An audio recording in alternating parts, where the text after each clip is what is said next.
Um feliz sábado a todos. Vamos curvar nossas frontes mais uma vez. Senhor, nós te agradecemos porque o Senhor nos ama. Nós te agradecemos também, Senhor, porque dessa forma o Senhor quer nos preparar como teu povo para aquele grande dia. Faz-nos atentos e abertos, Senhor, à tua mensagem. É o que nós te pedimos, em nome de Jesus. Amém. O irmão Edivaldo me apresentou aqui. Eu moro aqui perto de vocês, tá? Eu vou sábado a um lugar tão distante, né? Mas eu moro aqui perto de vocês. A gente mora aqui para a região de São Miguel. Em outros dias da semana a gente congrega no distrito próximo de vocês aqui, que é Jardim das Oliveiras. Mas no sábado, Deus pediu para que nós fôssemos falar às pessoas que estão presas. E lá tem muito presídio, né? Então a gente participa lá aos sábados por causa disso. Para nós é uma alegria, um privilégio estar com vocês aqui essa manhã. E eu confesso para vocês que quando eu perguntava para Deus o que mesmo Ele queria que nós falássemos aqui hoje, e eu comecei a entender, eu falei assim, Senhor, vamos conversar aqui entre nós. Senhor, por quê? Por que essa mensagem? Por que de novo? E por que esse lugar? E algumas vezes Deus responde claramente, através de um texto que nós lemos, através de alguém. Às vezes Ele fala no nosso ouvido. Às vezes Ele fala no nosso coração. E eu entendi que aqui existiam pessoas que Ele queria salvar. Eu entendi que talvez essa igreja Ele ame muito. Nós sabemos que Ele ama a todos.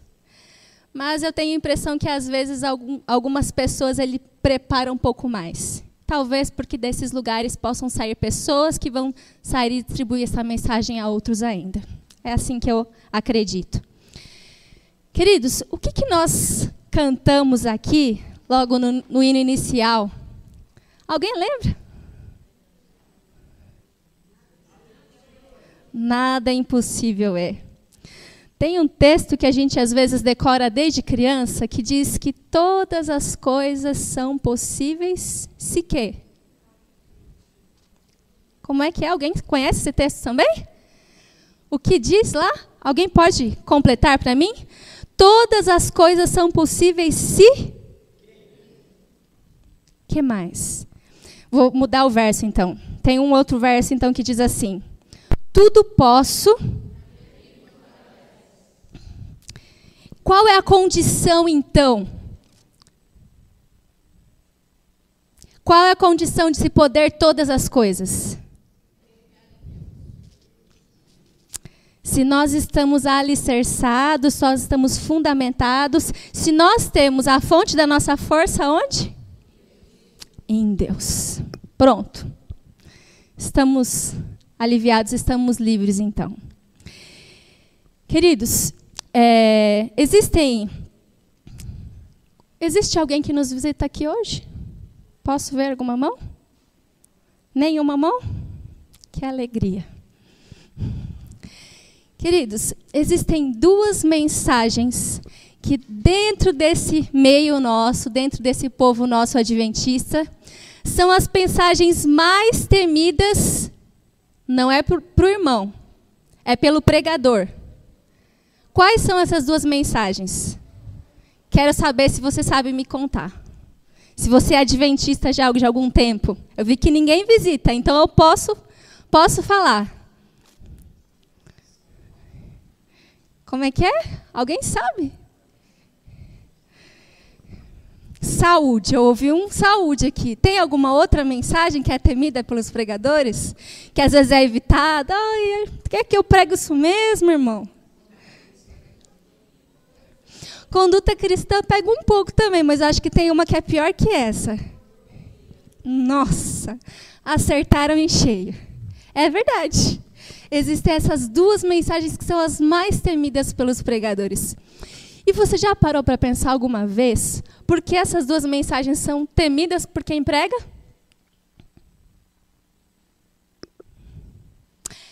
Essas duas mensagens, elas são especialmente impopulares.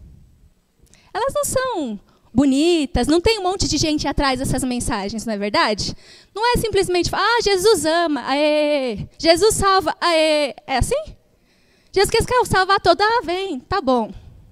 É assim, gente? Sabe por que essas mensagens são tão impopulares? Porque essas mensagens, elas pegam no cerne de duas coisas que nós, enquanto seres humanos, temos a tendência de achar que pertence a nós. Que é o nosso dinheiro e é a nossa vida, o nosso corpo. O dinheiro, o dízimo, a oferta é tão difícil de trazer porque muitas vezes eu que levantei cedo, né? Eu que fui trabalhar. Eu que suei para trazer esse dinheiro. Então, a gente às vezes acha que o dinheiro é nosso. E aí a gente esquece e desaprende ou desconstrói o conceito que nós tivemos a respeito de adoração, de reconhecimento. Esquecemos que quem deu o fôlego, quem deu o emprego, quem dá o alimento todos os dias é Deus. É baseado na permissão dele que nós temos isso. E qual foi o outro assunto que nós falamos aqui, que é o assunto temido? Saúde. E por que esse assunto é temido? Por que esse assunto é incômodo? Pelo mesmo motivo. Porque muitas vezes nós achamos que a vida é nossa. Então, nós devemos administrar. Quem manda em cada um de nós somos quem? Somos nós mesmos. Né? Então, esse assunto, quando ele vem à tona, quando alguém vem dizer, trazer algum conselho, algum conceito, isso se torna incômodo. Né? Porque às vezes a pessoa, não faz isso, não faz, mas eu gosto. E a gente tem essa impressão, às vezes, de que quem manda em nós somos nós mesmos. E, queridos, a mensagem que a gente vem como instrumento trazer hoje para vocês, para essa igreja, ela diz respeito de uma mensagem na qual Jesus não vai vir antes que o povo dele aceite essa mensagem. A gente consegue entender isso? A gente consegue entender a delicadeza e a importância dessa mensagem? Nós sabemos que os dízimos e as ofertas são importantes para a pregação do evangelho em todo mundo. Que sem dízimo e oferta não tem igreja, não tem pastor. Mas nós sabemos também que sem um povo que esteja preparado para receber a Cristo nas mansões celestiais e antes delas aqui na terra, quando ele vier buscar, ele não vem, queridos. Não tem selo, não tem marca da besta. Enquanto Cristo não tiver a imagem dele refletida no povo dele, aqui nessa terra, ele não vem. Isso vai ser a última coisa que vai acontecer antes que ele venha. Ele precisa ver a imagem dele refletida no povo que professa o nome dele aqui. E por isso, esse assunto é um assunto que tem que ver não somente com um gosto nosso, mas esse é um assunto que tem que ver com a nossa salvação. E eu entendo que você e eu estamos aqui hoje, nos levantamos cedo, tomamos banho, colocamos a nossa roupa, a nossa melhor roupa, quem sabe, e viemos aqui por um motivo. E esse motivo é adoração.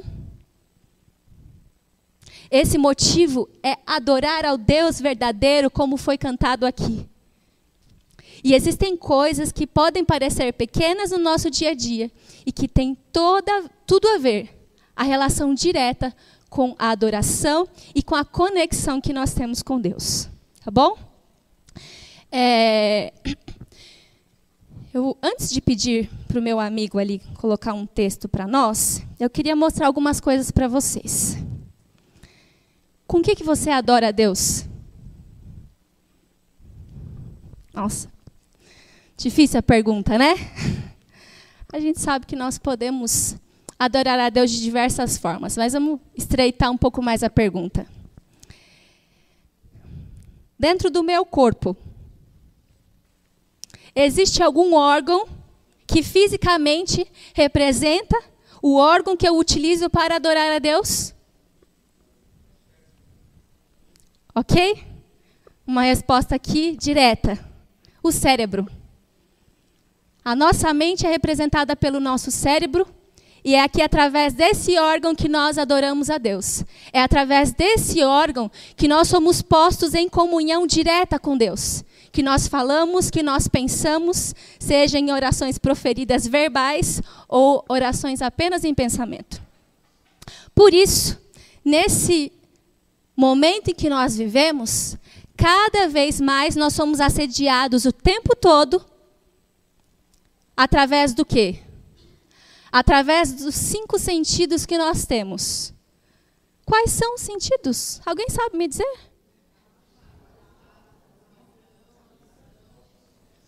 Perfeito.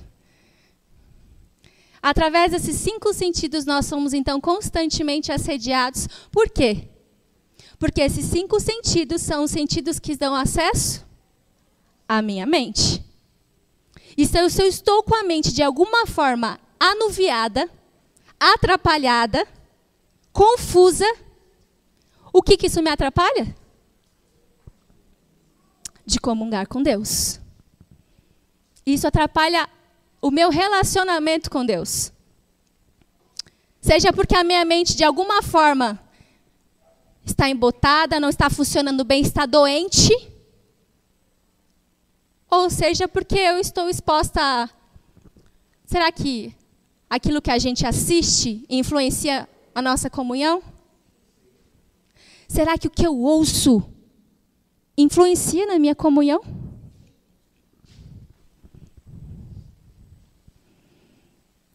Será que o que eu tenho contato na minha semana, o que eu toco, a maneira como eu toco, tem a ver com a minha comunhão? O olfato em algum momento também, né? E que mais que tem a ver com a minha comunhão, queridos? A minha língua. E nesse caso, a gente não consegue aplicar o texto que diz lá, olha, o que sai da boca, o que entra... O que sai da boca que contamina o homem. O que entra não pega nada. A gente não consegue fazer uma exegese desse texto para aplicar aqui agora. Nesse caso, contamina sim. E é sobre isso que a gente vai falar um pouquinho hoje. Tá bom, queridos? Muitas vezes o que sai da nossa língua, o que sai da nossa boca é reflexo do que entrou. Seja através dos nossos olhos, dos nossos ouvidos ou da nossa boca também. A Igreja Adventista está preocupada já há algum tempo. Alguém já recebeu essa revista? A última revista que saiu agora? Fator fé. Então, a tendência da psicologia de compreender a fé. Como que a fé se relaciona com o nosso bem-estar. E a gente vai procurar entender um pouquinho, então, agora, como que aquilo que eu coloco para dentro influencia nessa salvação que você mencionou para nós. Você pode abrir para a gente? Tem como ampliar aqui? Vocês podem ler comigo aqui? Uma das mais vigorosas tentações que o homem tem que enfrentar, qual é? O apetite. Existe entre a mente e o corpo uma misteriosa e admirável relação. Existe um reage sobre o outro. Conservar o físico em condição saudável, a fim de desenvolver-lhe o quê? Resistência. Para que cada parte do maquinismo vivo funcione harmonicamente. Queridos, há muitos e muitos e muitos anos atrás, filósofos, ditos médicos, eles falavam o que para a gente? Eles falavam que mente e corpo não se relacionam. Eles falavam que existia uma divisão, uma dicotomia entre mente e corpo. Então, o que eu faço com a minha mente, eu posso fazer o que eu quiser que não afeta o meu E o que eu faço com o meu corpo com o que eu quiser e que não afeta a minha? Nós já sabemos isso até mesmo cientificamente, mas aqui nós vemos que a inspiração já dizia para nós que um está diretamente relacionado com o outro. A maior batalha, uma das maiores batalhas que o cristão vive é com relação ao apetite. E que nós não temos como desenvolver a resistência, e aqui nós temos 2 tipos de resistência. Nós temos a resistência física e nós temos também a resistência espiritual. Se nós não trabalharmos o quê? Essa vitória, não tivermos vitória sobre o seu apetite, tá? Então vamos continuar ali, olha. Negligenciar o corpo é o quê? Negligenciar a mente. Não pode ser para a glória de Deus terem os seus filhos corpos enfermos, mentes atrofiadas. Se ele está falando aqui que se eu negligencio o meu físico, eu estou negligenciando a minha mente também. E ela fala aqui em seguida, não é para a glória de Deus que os filhos dele tenham o corpo enfermo e a mente atrofiada.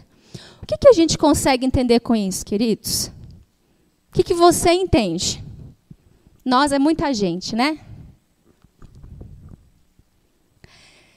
Será que eu consigo entender aqui, então, que aquilo que eu coloco para dentro de mim, sendo que o contexto que a gente está falando aqui é o apetite, atrofia a minha mente também?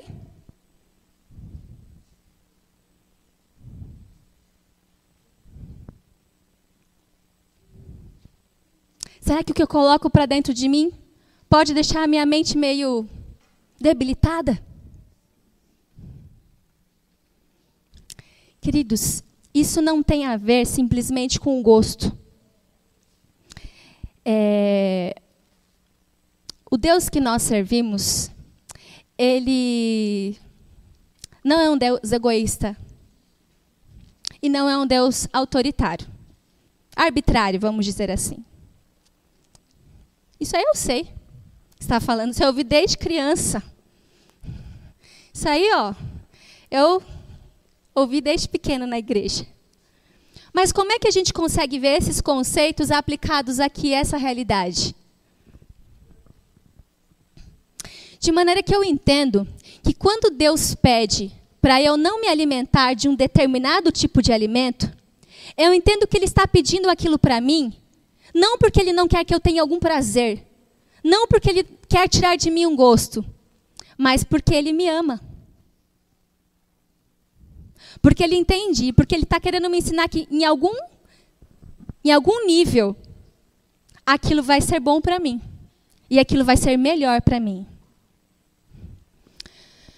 Não quer pessoas de mente atrofiada. Condescender com o paladar à custa do quê? Da saúde. É ímpio abuso dos sentidos. Os que cometem qualquer espécie de intemperança, seja no comer, no beber, desperdiçam as energias físicas e enfraquecem a força moral.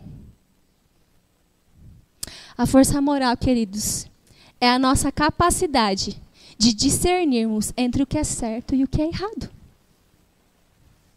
E aqui, quem sabe, a gente consegue entender um pouco, porque às vezes, dentro de um pequeno grupo, de uma lição da escola sabatina, ou até mesmo numa reflexão pessoal, a gente pode olhar para uma situação e falar assim, nossa, mas parece que era para a gente estar tão diferente das pessoas de fora.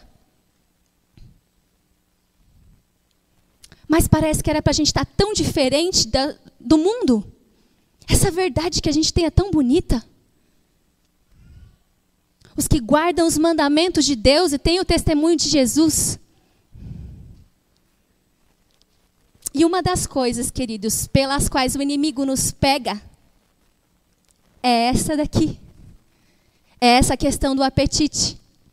E aí o que acontece? Muitas vezes nós comemos a mesma coisa, ou quase a mesma coisa, que todo mundo que a gente conhece. E se eu como quase a mesma coisa que todo mundo que eu conheço, como é que eu vou pensar diferente? Como é que eu vou entender diferente? Se a minha mente e o meu corpo estão completamente relacionados. Nádia, fala melhor pra gente aqui, ficou muito abstrato. Eu sei que inspiração é verdade, tá? O testemunho de Jesus. Mas desenha um pouquinho mais. É assim, ó. Você vai comer. E aí você escolhe o que você quer para comer. Seja bom, seja ruim. Minimamente a gente sabe o que é bom ou ruim. Eu não vou falar de nenhum alimento específico aqui. E aí você colocou o seu prato. Talvez você tenha colocado algum líquido ali junto também. E aí você estabeleceu qual é a sua refeição. E ali, mais uma vez, você vai definir, em frente ao seu prato, se quem é responsável por você, se você está servindo a Deus ou se você está servindo a você mesmo. E então você vai ingerir aquilo. O processo de digestão começa na boca. Você vai mastigar aquele alimento, vai passar por todo o tubo e vai chegar aqui no estômago. No estômago vão ser liberados alguns sucos, vão ter algumas enzimas que vão ser emprestadas por alguns outros órgãos e vai passar um tempo ali de aquecimento. E a digestão química acontece no estômago. Depois do estômago, a comida vai para onde?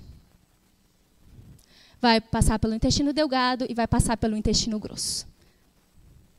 Queridos, a pergunta que eu faço para você é a seguinte. Aqui, a comida vai ficar algum tempo? Esse tempo vai determinar, vai ser baseado naquilo que você comeu? Naquilo que você bebeu? Na quantidade que você escolheu para se alimentar? E o que acontece aqui no intestino? Alguém sabe? Aqui no intestino acontece a absorção dos nossos alimentos.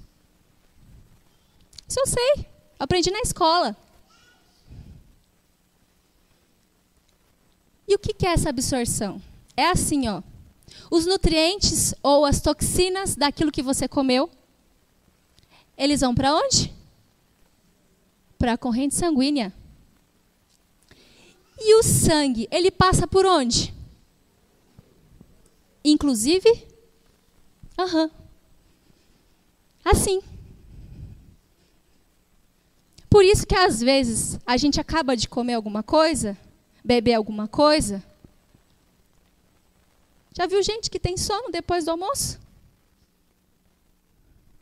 É por aí. Uma vez eu trabalhei num lugar que, quando eu ia comer naquele lugar, eu ia para aquele lugar trabalhar 2 vezes por semana. E aí era a minha desforra. Eu conhecia tudo isso aí. Tudo isso aí e um pouco mais a gente já conhecia.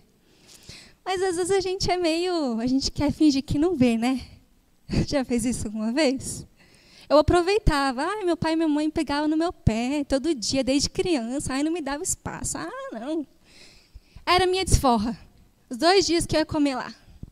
E aí eu ia, a comida é vegetariana, mas às vezes tem umas coisas a mais, né? Que ajuda ali. Coisas que a gente sabe, enfim. Comia. Às vezes bebia alguma coisa e depois tinha uma mesa lá. De uns negócios que tinha depois da comida. O que eu fazia? Eu lavava a minha égua. Uma linguagem que todo mundo vai entender, né? Eu lavava a minha eguinha lá. O que acontecia? A minha manhã de trabalho era como? Era produtiva. Eu vinha com um cafezinho de casa que mamãe e papai tinham dado. Coisinha saudável. Maravilha. Chegava depois do almoço, eu sentava com a cadeira na frente da criatura com quem eu ia trabalhar, com quem eu ia atender. E a pessoa começava a falar. E aquilo era um momento que exigia a minha atenção. Eu precisava não só de atenção, eu precisava de raciocínio também. E eu tinha algum raciocínio para dar? Eu não tinha. Eu não tinha raciocínio para dar. E por quê, queridos? Porque eu negligenciava um conhecimento que eu tinha. Agora, queridos, se eu não presto, eu estou falando de mim, eu não estou falando de você. Esse é um assunto que nós temos que pensar cada um em nós mesmos. Quem sabe na nossa família também. Tá? Se eu não tinha nem nada para oferecer para um ser humano, um dito cujo um indivíduo que pagava pela hora do meu serviço, depois do almoço, eu pergunto para Deus, para vocês, o que nós estamos oferecendo para Deus? O que nós estamos oferecendo para Deus como sacrifício vivo, santo e agradável, que é o nosso culto racional?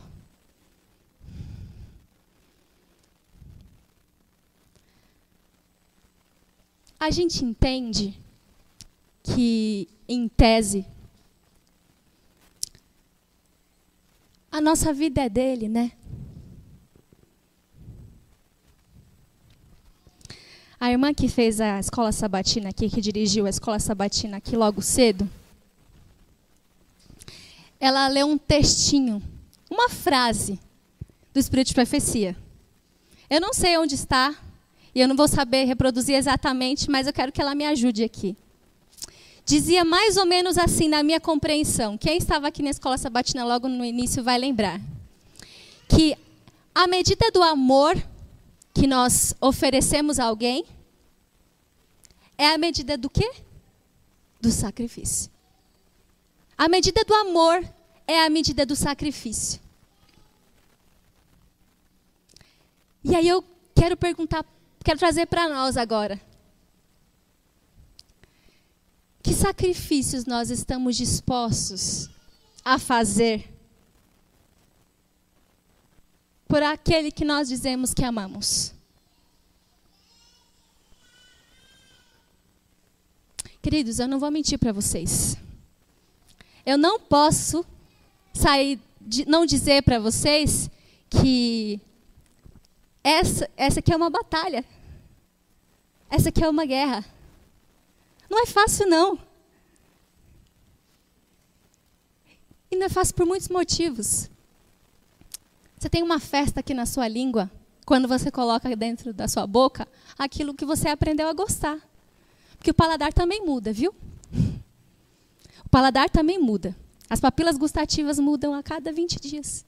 Então, se você começar a oferecer um alimento novo, aquilo que você gostava, você deixa de gostar.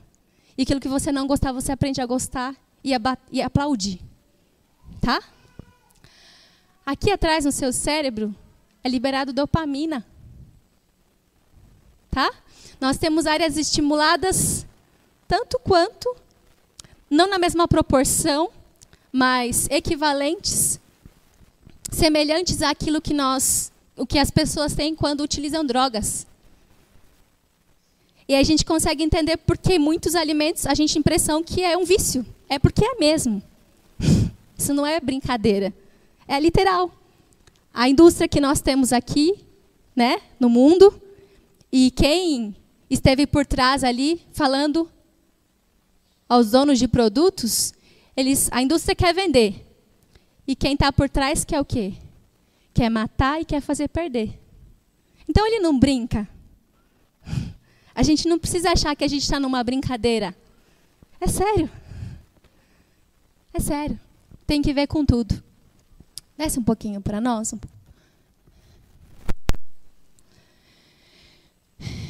A gente vai entender um pouquinho mais e a gente vai encerrar. Qual foi a primeira tentação de Cristo, queridos?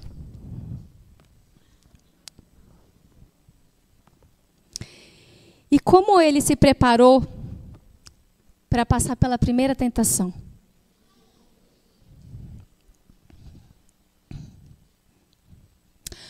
O Redentor do mundo sabia que a condescendência com o apetite traria debilidade física, adormecendo os órgãos perceptivos, de maneira que não se discerniriam entre as coisas sagradas e as coisas eternas. Veja, eu quero que você entenda hoje que eu ficar com a mente embotada depois de determinados alimentos que eu comi, não é porque eu quis.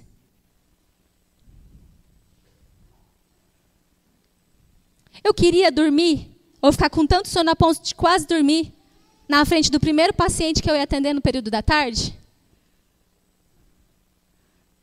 Eu não queria.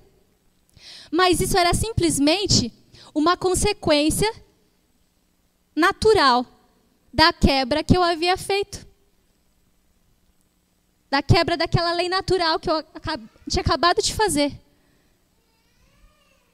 Então, algumas vezes não, todas as vezes, quando a gente faz algumas escolhas, a gente não vai pensar tal coisa porque a gente quer. Ah, Senhor, eu quis me afastar de Ti agora. A gente não se torna viciado em tal coisa porque a gente quer. É simplesmente a consequência de uma lei natural que foi quebrada.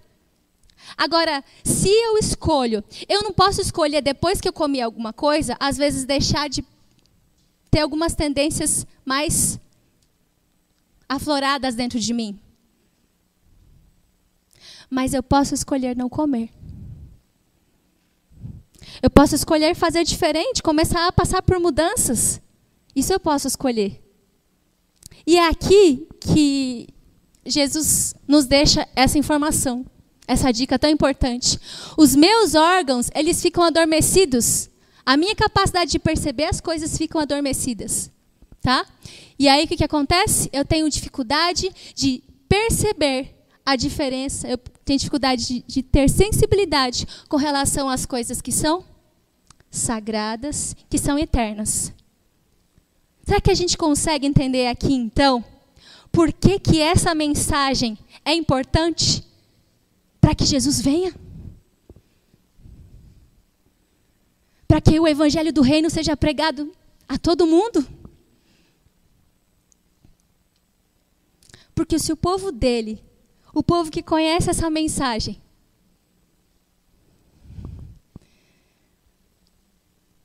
fica também com a mente embotada, com as percepções adormecidas. Se eu tenho dificuldade de perceber e sentir o que é sagrado, o que é interno, talvez eu perceba um pouco, mas talvez ainda falte, não seja da maneira como deveria. Queridos, isso não sou eu que estou dizendo.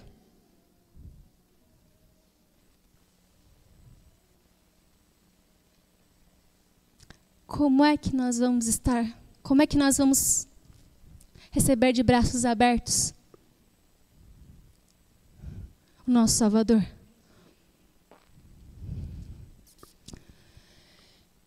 Cristo sabia que o mundo estava entregue à glutonaria e que isso perverteria as faculdades morais.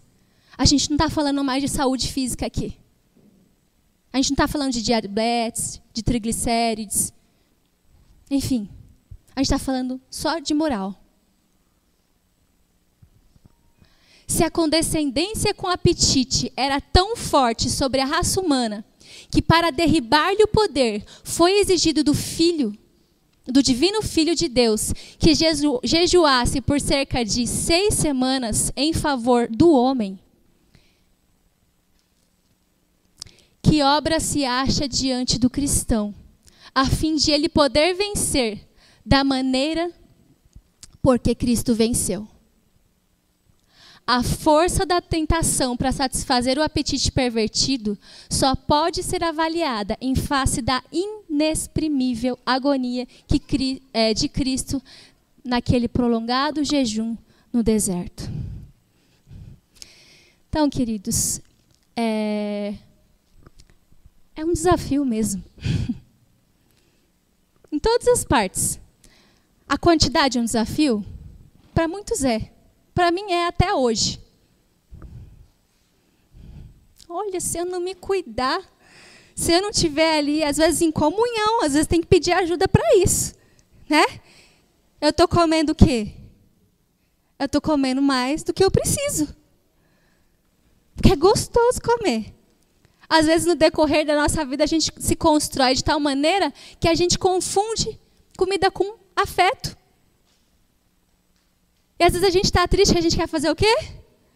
A gente está feliz, a gente quer fazer o quê? Comemorar, né? E é assim que a gente faz. E o comer demais, que é a glutonaria, também entorpece a mente.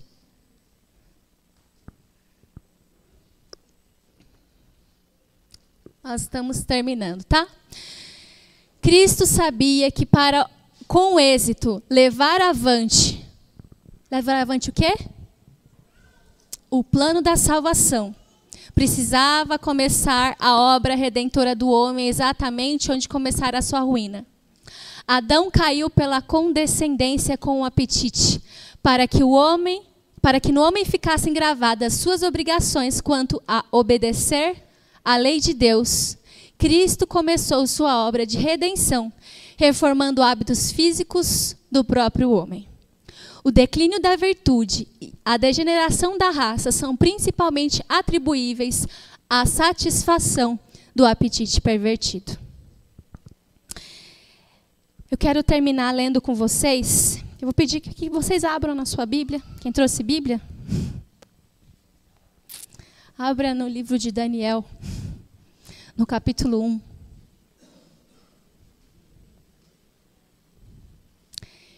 Nós vamos ler juntos aqui o versículo de número 8.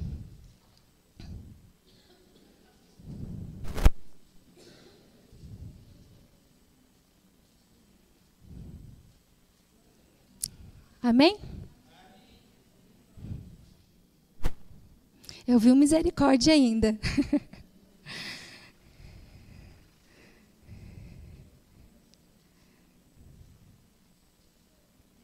Amém? Vamos ler juntos esse texto? Cada um pode ler na sua versão, tá bom? Ela diz assim: e decidiu Daniel firmemente não se contaminar com as iguarias do rei e nem com o vinho que ele bebia. Acabou? Queridos, por que essa decisão foi tão importante? O texto diz que foi uma decisão firme. Não foi uma decisão frouxa. Mas ele precisou passar por esse momento de decisão. E eu quero convidar você agora, irmão, a tomar uma decisão. Uma decisão ao lado de Cristo. A gente já tomou outras ao longo da nossa vida para que nós estejamos aqui agora. Mas nós precisamos tomar mais decisões. Nós não vamos chegar no momento em que finalmente vamos receber a marca da besta ou nos manteremos fiéis, recebendo então, nos mantendo dentro da marca de Jesus. Se nós não aprendermos a obedecê-lo nas pequenas decisões, nas pequenas escolhas, se nós não aprendermos a sermos fiéis em coisas que parecem detalhes que Deus pede para nós, nós precisamos, quero convidar você a decidir se colocar ao lado de Jesus no que concerne a alimentação, no que concerne aos nossos hábitos, aos nossos costumes, à nossa dieta e essas coisas que a gente põe na boca, que a gente acha que é nosso. Eu quero te convidar a mudar. Eu não sei com o que você vai começar.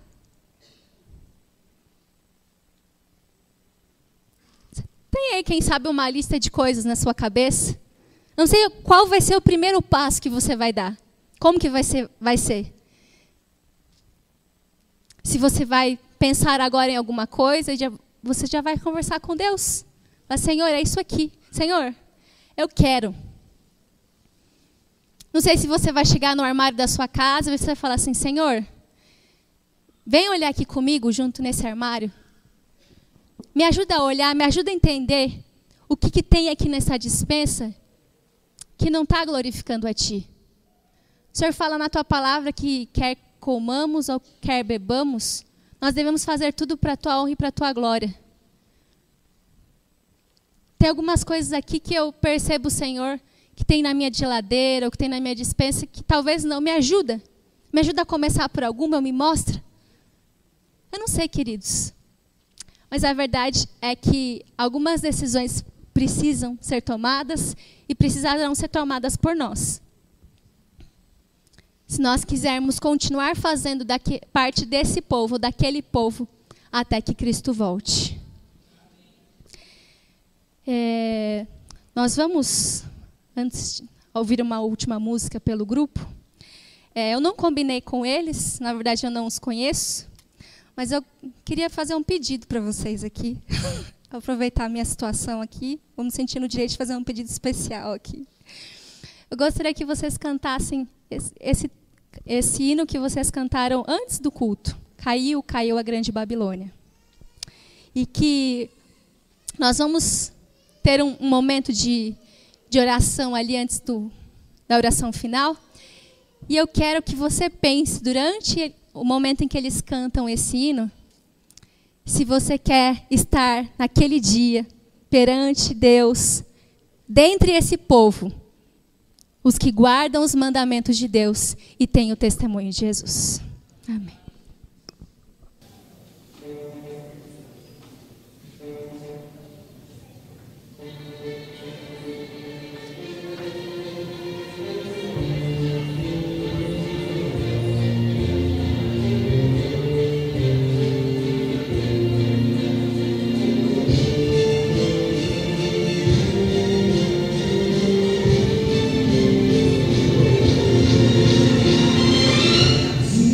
You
Jesus.